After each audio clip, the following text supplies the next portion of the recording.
I think we've all experienced in our lives how music can move us. It helps us feel energized if we need a pick me up. It helps us be able to connect to ourselves, and we can resonate with certain emotions or moods in music. It helps us be able to connect to ourselves in that way, but it's also a connector with each other. Welcome to the Baby Sleep Connection, a podcast that explores baby sleep and more through the lens of attachment and development. I'm your host, Heather Boyd. I'm a mom of 3, an occupational therapist, and a certified infant and family sleep specialist. If you are a tired parent who wants to support your baby sleep holistically, keep listening as we delve into approaches that go well beyond the usual strategies of wake windows and bedtime routines. Your baby's sleep is connected with so much more. Welcome back to the Baby Sleep Connection podcast. I'm your host, Heather Boyd, and I have been loving getting some local speakers on, local guests on this podcast. Today is no exception. I have Corrie from Kinder Musik here with me today, and we're going to be talking all about music and babies and motherhood. Corrie, welcome to the podcast. Hi, thank you so much for having me. It's Happy to be here. Sure. Yeah, now Corrie and I met a couple of years ago at Flora's Walk. And Corrie, I still remember that conversation. It was absolutely lovely. And now we get to talk again. So I wonder if you could start with just filling people in on who you are and what it is that you do. Sure. I'm Corrie Rose, and I'm an accredited Kinder Musik educator here in the Niagara region, and I'm the studio owner as well. And I have been doing this since 2012. And Kinder Musik is a powerful early learning experience centered around shared music making. And it's a research-based curricula that features developmentally appropriate songs, instruments, stories, and movement activities that are designed to help children meet or exceed their developmental milestones in any learning environment. Lovely. And I am thinking back to those early days of when I had one kiddo. And one of the highlights of that first year was accessing a program. I don't think it was Kinder Musik specifically, but a program that included music and movement. And because I know on the surface, it seems like music would be great for babies, and it certainly is. But let's start with the moms, because I feel like as human beings, music is in our soul, but it gets buried. Yeah. So I wonder, let's dive right into what value does music and movement have for moms? In terms of Kinder Musik class, first of all, we have a very supportive environment. So you're meeting with other parents that are at the same stage as you. So you've got that kind of support network, and that's one of our values, our studio values. But more specifically, in terms of music and movement, we know that moving our bodies is good for our mental health. I think we've all experienced in our lives how music can move us. It helps us feel energized if we need a pick me up. It helps us be able to connect to ourselves, and we can resonate with certain emotions or moods in music. So I think it helps us be able to connect to ourselves in that way. But it's also a connector with each other. When we're making music together, we're moving to the same beat or rhythm. It connects us in a way that it's almost hard to explain, but I think most people have probably felt it. I can't tell you how many times I'll hear a parent say to me when they leave class, I always feel so much better leaving here than when I came. And that just means everything. To know that you've been able to help them feel better just in general. It also helps us to regulate, I think, our nervous systems. And this is something I think didn't know anything about before Kinder Musik. But part of our routine in our class is we always finish off with a quiet rocking song. And it's meant to be a bonding, connecting moment between parent and child. But I think it helps the parent if we encourage them to try to make this part of their day at home, when you just can take that even 3 minutes of a song to just slow yourself down, to maybe take some deep breaths if that's helpful. Do your best to be present. Look at your baby's face, feel their skin. Just it helps you be present, and I think that goes such a long way to having such positive ripple effects. Absolutely. When I think about with that ripple effect, we often are parents are often asking, "What do I do? What do I do with my baby all day? What do I do when they're upset? What do I do if I'm dysregulated?" And that your mention of the nervous system, it comes back up over and over again on this podcast and the work that I do, just how important it is. And the music piece gives you something to do that isn't hard, Mhm. even if we feel rusty and out of practice or self-conscious that we're not pitch perfect with our voices or don't remember the words, we can pick it up.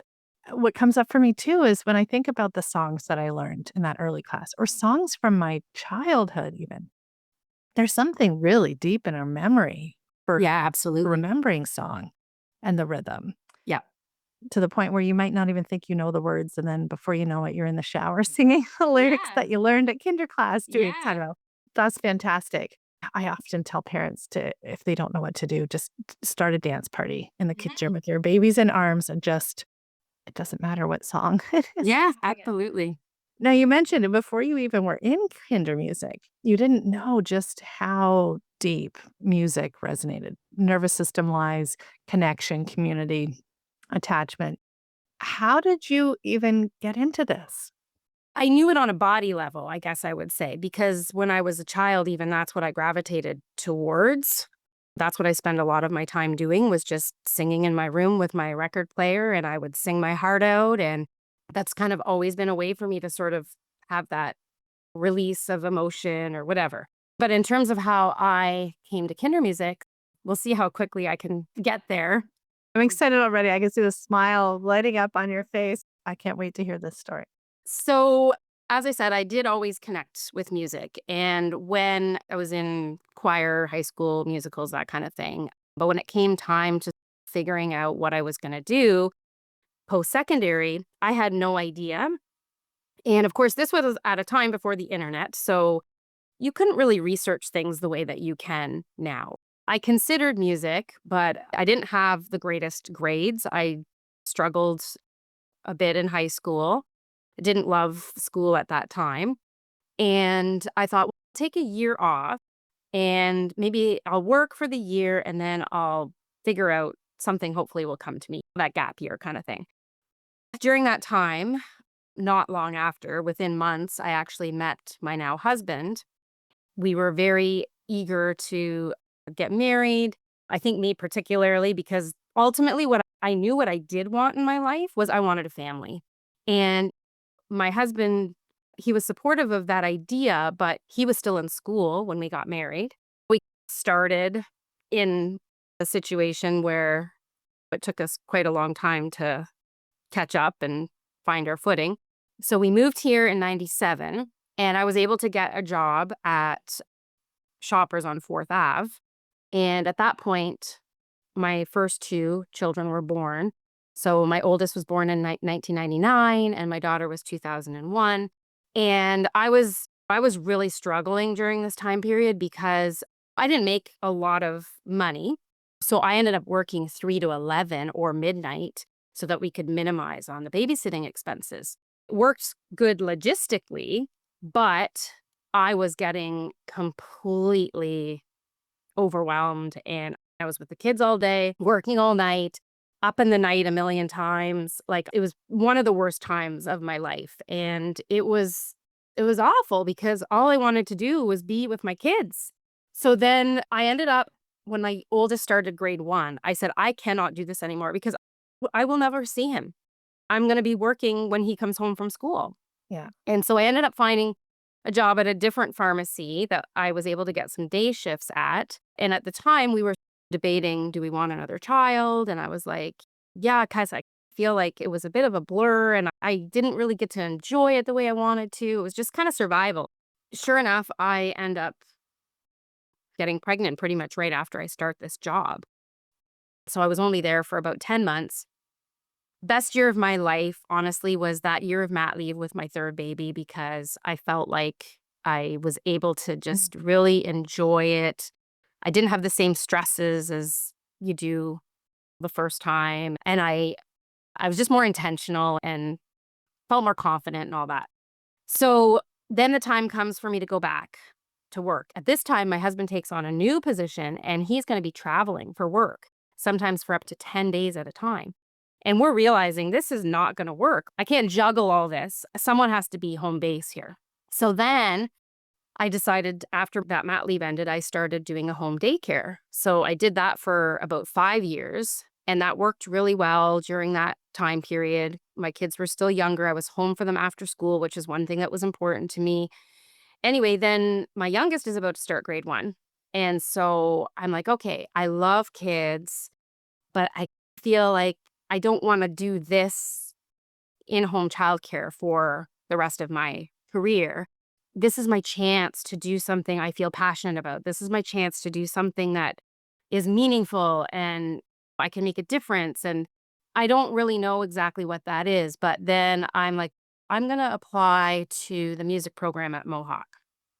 So I applied, had an audition set up and everything. And then we're realizing, how is this going to work? This program is Monday to Friday, 9 to 5. Like, it's basically the same as having a job. Plus, I'm gonna be spending money and not making any money. So I'm like, I'm really upset because I'm like, I desperately felt like I needed to do something, but I'm like, this is not gonna work. Right. So then a friend of mine happened to tell me she had two young daughters and she knew about Kinder Music. And she said, you know what? Why don't you look into Kinder Music? I think you would be really a good fit for that.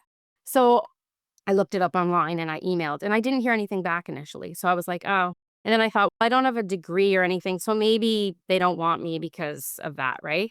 She's like, no, I don't think, I'm pretty sure it's okay. She goes, you need to try again. So I phoned and this time I spoke to an actual person. And then they put me in touch with an educator out in Nova Scotia and had an amazing conversation with her. And she was so encouraging. And she's like, no, you can totally do this. So I did at the time, the training has changed over the years how they do it, but the window of time that I was doing my training, it was all virtual, which worked perfect for our situation at the time. I was able to still have my daycare kids. And then, so I got my Kinder Music license in June of 2012. And then in August, I did one class. And then in September, I kicked off, okay, this is my full time job now. And it worked really nice because I was most of my daycare kids, except for one, were starting school full time. So I had them before and after school. So I had a little bit of money coming in to supplement. And then I was just able to gradually build it. And it just keeps growing every year, basically. And the first time I had my first practicum class, I knew instantaneously. The moment I saw those kids' eyes light up, I was like, I can't even explain the feeling I had in my body. It was just like, this is it. And I was just on cloud nine and still continue to pinch myself that I get to do this every day. It's amazing. Wow. And what comes up for me with your story, and it doesn't have anything in particular to do with Kinder Music other than that soul connection with music is so Mhm, deep. For the parents that are not sure where they're headed or navigating, we don't get this map ahead of time of where how our passions are going to align with what it is that we can spend our time with without giving up the values that we have. And your values being spending mhm, time with your kids and being there for them. The map isn't laid out. And it's mhm. not until like now you're recapping this beautiful story because you know the ending. And so many times I thought, why didn't I find this earlier in my life? I could have I could have been doing this sooner, but then you can't play that game and you go, I can look back and see maybe I wouldn't have been ready at that point. I feel like all the things that I did leading up to, I mean, my customer service in the pharmacy, I learned how to deal with customers. The daycare, I learned more about children and how to work with them and work with parents too. And so I feel like everything I did leading up to it prepared me for it. Yeah. Isn't that interesting? Because we can play that game, but it's not a very helpful game. And it dismisses readiness and it dismisses the pieces that fall into place, or even the pieces that make you realize, oh my goodness, if I had found this earlier, would I have realized just how important this was and pursued That's it the true. same way? Yeah. Yeah. Yeah, fantastic. When I think about picturing your class, I wonder if you could describe what does, I know there's probably no such thing as a typical class, although you have. There are routines and rituals that we have. So that's what makes it really beautiful because I'm sure as routines and rituals are important for children to feel safe and secure. But within those rituals and routines, they do have the freedom to experience activities in their own way. So I'm like a guide and I will lead the activity, but if if a family feels, say a circle dance for example, we might have children who are moving independently or we might have children that are in arms, right? There's always, or even with our instrument plays, there's, I might be suggesting or showing them, hey, look, you can play these sticks really fast, or you can play them slow, or you can do it high and you can do it low. But they're not, they don't have to do it that way. Sometimes with our sticks, and we have these bells in particular that the children love to build with them. So they're not even always playing the instruments. Sometimes they're building with them, and that's fine. It's their class. It's their chance to express and explore and discover. So I love that they have that freedom, but then within that structure. Lovely. And I guess that's where the structure that you get through running this through an international organization like Kinder Music gives you that framework, gives you the research-based approach. What's coming up for me, what I'm curious about right now, because you've talked about the nervous system. Again, it comes up almost every episode of this podcast because we know our nervous systems matter for everything that we're trying to do, navigating the world, relationships, sleep. You talked as well about the last song is very calming, very rocking and highly connected. Mhm. There are other songs that would really ramp up our nervous system. We need both. Both. We can't stay in a calm state all the time. We might not get very much done. Yeah. Can you talk about this, actually, like the role that music, different types of music or different pace of music, the role that it plays in how we're feeling overall and how we can use music to help us feel well? So there are other more upbeat songs, of course, and one of the things we start with is like a lap bounce, which again, it can be a way of, if they're facing the parent, it's another connecting point face to face, and it can be boisterous and fun, and they're laughing and they're enjoying each other in that way, or they might be facing out and all the children see each other, so they're connecting in that way. Or sometimes it's a free dance with some upbeat music and they're expressing themselves in their own way through dancing and moving. I don't know if I answered the question. Yeah. So it fluctuates. And how does it link to how we feel? Can music I impact how we? Oh, yeah, I think that's where the joy comes in, right? And those feel good endorphins. And that's when I hear the people saying, "Oh, I always feel so good when I leave here." It literally does something to our brain, right? We release those chemicals in our brain that help us to feel good. Yeah, And I keep thinking about an old ad from the '80s, but revamping it with music. This is your brain on music, yeah, exactly. letting up. I'm thinking too of one of the people that I've pulled from heavily has talked about matching music with our mood. So not using it to change our mood, but to actually, if we're feeling sad, to pull out that sad. Oh, yeah. I would say that's what I did as a child and a teenager. That Mm, was what I naturally did. mm. And maybe specifically too for people who might have difficulty getting in touch or releasing their feelings, right? Mm, that can help make it come out. Even angry music, like I've seen that before. I've probably done it before. Like, you can just really get it Yeah. out, Yeah. get it out. Is there a wrong way to use music? I don't think so. I expected that answer. I was curious because I feel like for a lot of parents, they're trying to get so much right. They don't wanna make mistakes. They know music is available to everyone, and yet there is a lot that we know about music and the nervous system, about the structure that you have in this class that supports that. They might be worried. Can I I screw this up? I will say there are certain styles, or not necessarily styles, but there are certain one thing would be volume in terms of safety of children's Mhm. ears. So you would have to be mindful of that. The other thing is certain music is created in a way that taps into a child's brain more. So that's where the research base comes in with Kinder Music, because we do have a variety of genres and styles, but they are specifically designed with the child in mind. If it also depends what your goal is with it. If you want more the musicality aspect and you want, "Oh, I want my child to be a good singer and I want them to learn about pitch and the less cluttered sounds, just singing a cappella in simple short intervals is gonna, be more effective." But again, I think it really just depends on what your goal is with it. Mm. I'm thinking about what you've said, Corey, about what we know from the research about music and the developing brain. I think about visual development too. And the comparison I'm making, you can tell me whether you think this is the right comparison. Black and white images for very young babies. Right. That's what they're drawn to. It doesn't mean don't show them colors.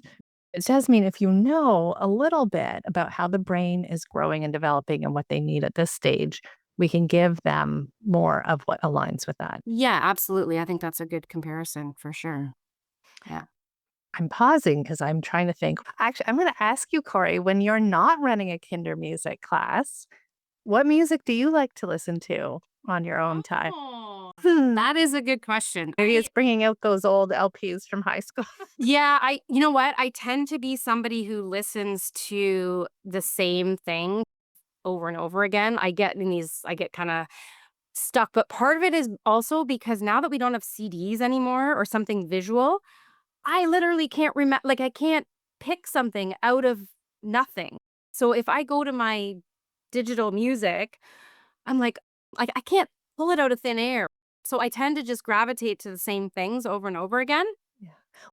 I think I'm going to interrupt you there. There's value in that repetition. We know that for babies, but we enjoy repetition and predictability too. Yeah, true. I think about those CDs or records where I would know every song from beginning to end. Don't play it out of order because I know the song. You know what's Feels great. It feels good. exactly. You and me both missing those CDs. Yeah. I don't miss the clutter, but No. one of my favorite artists actually the last couple years is he's a Canadian. He's from Toronto and his name is Scott Hellman. And he's a young guy, like mid-20s, I'd say. And I really appreciate songwriting. I love music that has meaningful lyrics. I think that's for me where that emotional connection happens, right? And his songwriting for his age blows me away because I feel like it's just, whoa, you seem like you've lived a lot of life in these song lyrics here. And the music is also very good, different. You know how sometimes a lot of artists' songs might sound the same. I find he does a good job of them sounding different. So anyway, I really enjoy listening to him. One of my favorite songs actually is called Ripple Effect. It talks a little bit about generational trauma and stuff like that. And so I really like that. It's also my daughter's a fan. We've actually gone to see him in concert a couple times and we're going again in December. So it's another way that we connect with our daughter through music. You mentioned generational trauma, and I'm curious on your perspectives of how music can heal generational trauma. What role does it play? I think it comes back to expressing those emotions, right? And maybe just helping you to get in touch with feelings or getting feelings out. Mm. That's the first thing that pops into my mind. I'm also thinking about culture and music. Mm. I think back to how many times in history music itself has been outlawed in certain cultures to try to control things. And perhaps on a lot of levels, we've lost the culture of music. I imagine, and maybe I'm just being romantic about a period of time I never even lived in, but I think about music within a family and the instruments that would have been around and the Mhm. traditions passed on through music and story. And Yeah. those two intertwine, of course, like the lyric writing that you talked about, or I think about in my ancestral background, Scottish bards and Irish bards would have done a lot of storytelling to music. That just reminded me of growing up. My grandmother and her side of the family was very musical, and apparently her father, who I never met, he could play any instrument just by ear, and my grandma was also very much like that. So when we had get-togethers at her house, that was always a highlight. Like, she would play the piano, and then she'd give all the kids some shakers and different kinds of percussion instruments, and we would all just jam, have a family jam. So actually, when I started Kinder Music, I didn't know until I was in it that this was actually similar. Like, we're playing instruments together, we're having this shared time together, and definitely things like that can also be powerful. Brings up the power of music in memory too. I can think Mhm. about the reason I love Rod Stewart is probably not because I innately love Rod Stewart, but because that was the main record playing on our huge floor stereo, Right. early 80s, and that powerful memory connection that connects us too. When it comes to families who are maybe not feeling like they are very musical, maybe feel, well, that's never been part of our family culture or my upbringing as a child. I wouldn't even know where to start. What gentle encouragement might you give to a family that's, this sounds really good, but I Mhm. have no clue what to do? In Kinder Music, you're welcome to sing if you want to sing. We encourage you to sing, but there's no pressure. Like, I would say it's a very pressure-free environment. There's no expectations that you do X, Y, or Z. We hope you'll take some of these things home with you and use them at home because we know that it can help you in your parenting journey by incorporating it. If you feel like, oh, I'm not a very good singer to your baby, your voice is the best voice, even if you don't think it is, then play the recorded music. You don't have to be the main attraction. There's just simple things. And it's not even all, sometimes it's rhymes and chants and finger plays and things like that too. So there's just such a variety of different tools that you can bring home with you that surely I would think there's something that would click or resonate, right? And you Mm. just take the parts that feel good to you. Yeah. And run with it and not be too weighted down by the expectations. Yeah. Yeah. I'm going to make the sleep connection here too and ask you your thoughts on music and sleep. How do Okay. those two things go together? Yeah, so I think maybe indirectly or directly, I don't know. As I had mentioned earlier about having the routines and rituals. So that's something that we encourage parents to bring home with them. Of course, sleep routines like maybe a bath or reading a story or having the same song that you sing every time at bedtime. Those little rituals to help your baby signal, oh, this, it means after this happens, this Mhm. is when I sleep. So I think that's a big part. I think the other part is, again, coming back to that nervous system and connection, helping them feel safe in that context, attached. I know you're big on the attachment. And of course, safety and security is foundational to all of our brains, really. So if your baby is going to feel safe and secure, that's only going to help them. And then I think teaching parents to recognize, oh, I need to be mindful of my nervous system because my baby's going to pick up on that. So if I'm feeling calm, then that's going to transfer to my baby, right? And we're not always going to get it perfect No, all the time. no. But it's something to be mindful of that you can work towards. When you talk about the calmness from parents too, their nervous system, I think back to the polyvagal theory, and humming and singing Mhm. is one of the best ways to tap into that vagus nerve to be able Mhm. to be in a calm, regulated state. Or not necessarily calm, because if we're doing a quick, lively song, our nervous systems align with that. But Right. if we're But talking, regulate. yeah, regulated. And if it's a slower song or a lullaby, that I was reading some things from Gordon Neufeld around lullabies, and they're always very sad. They're in a minor tone. And he's talked about that being linked to getting our nervous system ready for separation through sleep. We're Interesting. not with our parent. A baby is separated through sleep, whether they're bed sharing or in a different room, it's still separation through sleep. And that sadness of the lullaby is almost a longing and a grief for the separation. I thought, is that why we're attracted to that tone? Because lullabies do sound very different Yeah. than like a lively little song. Yeah. I've even seen some babies will react with tears or like they really feel it, right? Mm, interesting. Yeah. Yeah. It taps into something for sure. I did want to explore or maybe just rephrase this idea around routines and rituals because I feel so often, maybe it's just me, but I feel like others as well, think that if it's a good thing like music, that it's going to work right away. And I Right. think, oh, when it's a ritual or routine, it's the repetition over time that leads to meaning. And then they know it and they feel it and they appreciate it and know what to expect of it. And that doesn't happen. Oh, maybe sometimes it does. Sometimes there's that one song that'll play on the radio that you just stop. Oh my goodness, this is amazing. But more often than not, I find it's the repetition. And I think it takes more repetitions than people realize. The general classroom environment for some kids who are hesitant to come in, might be crying or clinging. And what is this place?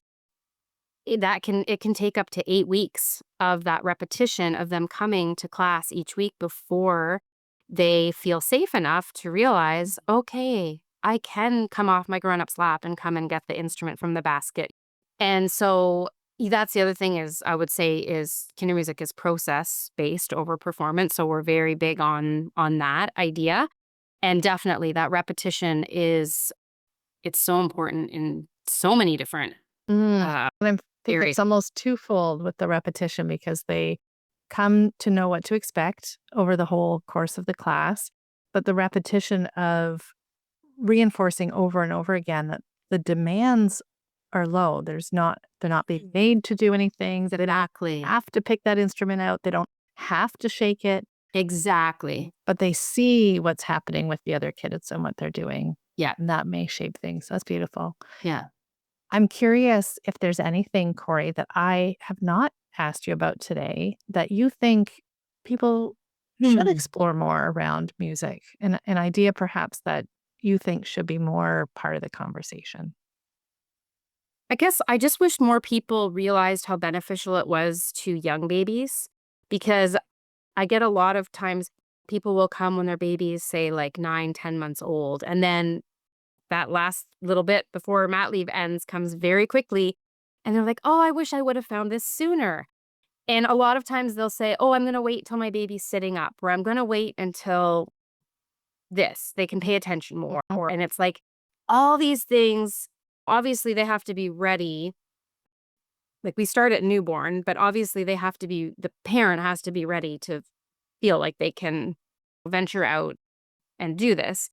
But if you think about the fact that we read to baby in utero, we sing to baby in utero, why would we not assume that from newborn that they're still benefiting from their environment and the quality of the environment matters, what they're being exposed to. There's so many of those neural pathways that are being formed in those very early days and months. And what, again, coming back to that repetition, what gets repeated, it strengthens those neural pathways. So you want to be strengthening them in those positive ways. And we don't always see the benefits of it until much later down the road. So I think that's part of the challenge is that it's not always obvious when you have this little newborn here and you're doing these little baby exercises with them or these different activities that we do in class, and you're thinking they just look like a lump and they're not really doing anything, but it's going in there. Oh, and that just reminds me of the sleep connection again, too. I always say I don't make any guarantees, but often babies will have a really good nap after kinder music class because it's a stimulating environment and they do need that time to process everything. Stimulating and regulating all at the same Yeah. time. Yeah. Yeah, I guess I wish more people realized that there's no baby too young. When we think of all the activities that we picture doing with our babies when we become parents, and how many of them do need to wait a different length of time for readiness, even swimming. And certainly some babies would like to wait longer than others for that experience. Organized sports or like actually learning to play an instrument.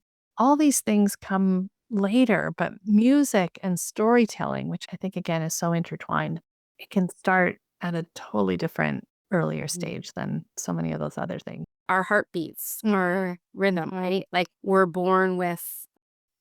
actually literally born with it. When you think culturally, I can't remember where I heard this, whether there literally is no culture in the history of the world that has not had drumming of some sort or rhythmic and music as part of the culture. I think, gosh, on a cellular level, we've got music. I said at the beginning, music in our soul. We've got music in ourselves too. Yeah, we're wired. We're Mm. wired for it. Yeah, totally. If people want to find out more, Corey, where do they find you? I am on Instagram. It's just Kinder Music with Miss Corrie. Same with And Facebook. Corey is spelled Corrie. Correct. Yes. Yes. And Kinder Music is KINDERMUSIK. It's a K at the end, not a C. So finishes with a K. And Yeah. I'll be sure to have this all in the show notes so Okay. okay, just to hold this in their head. Yeah. So that's the website, kindermusicwithmisscorrie.com. Fantastic. Thank you again so much for your time, Corey. You might have inspired me to make sure that music is part of my day. If my kids today, we have instruments now that my kids are starting to learn. So I Cool. love it because if I am washing dishes and one of them picks up the guitar Mhm.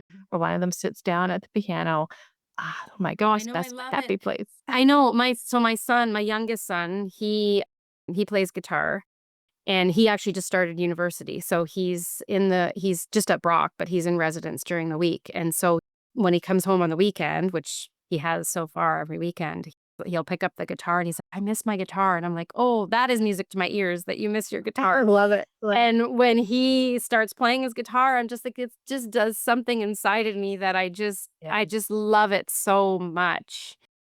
My oldest son played saxophone, and sadly, once he started high school, he gave it up because he was involved in too many other things. So I miss that. Mm. And then my daughter did violin, but same thing until high school, and then things got busy. Mm. And my youngest, he didn't take formal lessons through high school, but he still continued to pick it up here and there.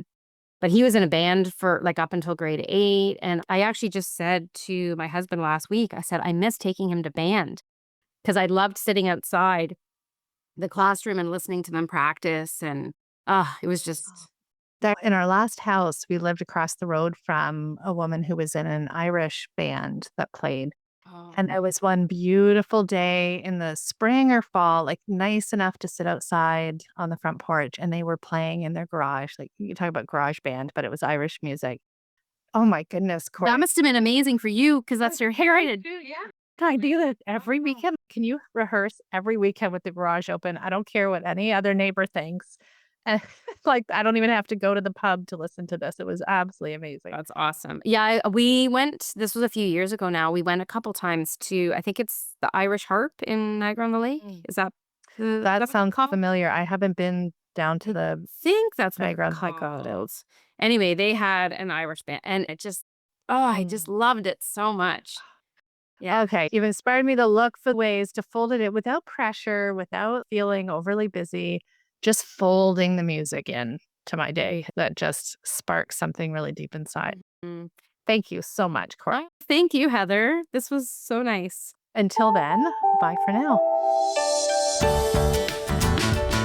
Thank you for joining me on this episode. I do hope that you found the information and perspectives in this podcast episode helpful to you as you navigate your baby's sleep development.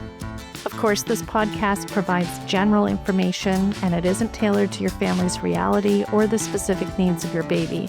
If you're concerned about your baby's sleep or health, be sure to reach out to your healthcare provider.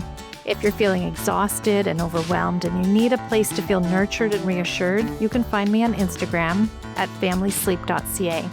Until next episode, look for the connections that support you and your baby.